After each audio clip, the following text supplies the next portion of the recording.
La Nintendo 3DS. Cette console portable a marqué toute une génération avec ses 2 écrans, sa 3D sans lunettes et surtout une ludothèque incroyable. Même en 2025, elle tient encore super bien la route. Que tu sois collectionneur, nostalgique ou que tu viennes juste de mettre la main dessus, voici les 10 jeux que tu dois absolument tester sur ta 3DS.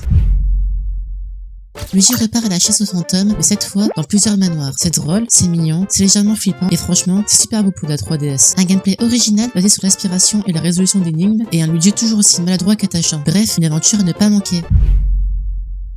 Un remake total d'une même licence NES, ce jeu est un ovni. Moitié shoot'em up dans les airs, moitié TPS au sol. Les dialogues entre Pete et les dieux sont hilarants. La musique est épique et visuellement, c'est un des jeux les plus ambitieux de la 3DS.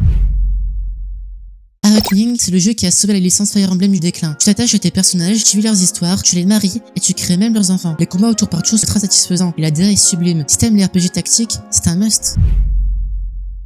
Ce jeu, c'est une suite spirituelle à Link to the Past sur Super Nintendo, avec une mécanique géniale, le pouvoir de devenir un dessin et de se déplacer sur les murs. Ça ouvre des possibilités de level design incroyables. C'est fluide, intelligent et parfait pour une console portable.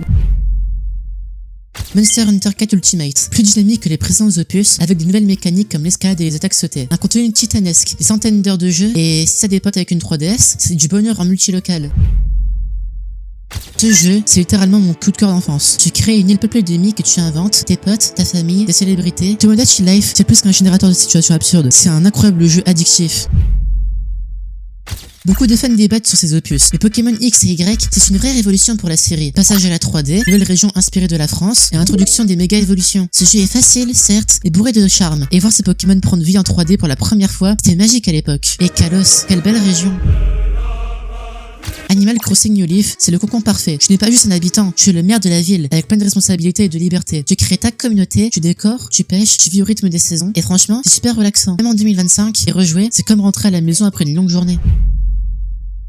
Et enfin, le chef-d'œuvre de la 3DS, Ocarina of Time 3D. C'est la version ultime d'un des plus grands jeux de tous les temps. Le remake est sublime, les contrôles sont fluides, l'interface est revue, le framerate est bien meilleur que sur N64. Si t'as jamais fait ce jeu, c'est l'occasion rêvée. Et si tu l'as déjà fait, bah, tu sais pourquoi il est là.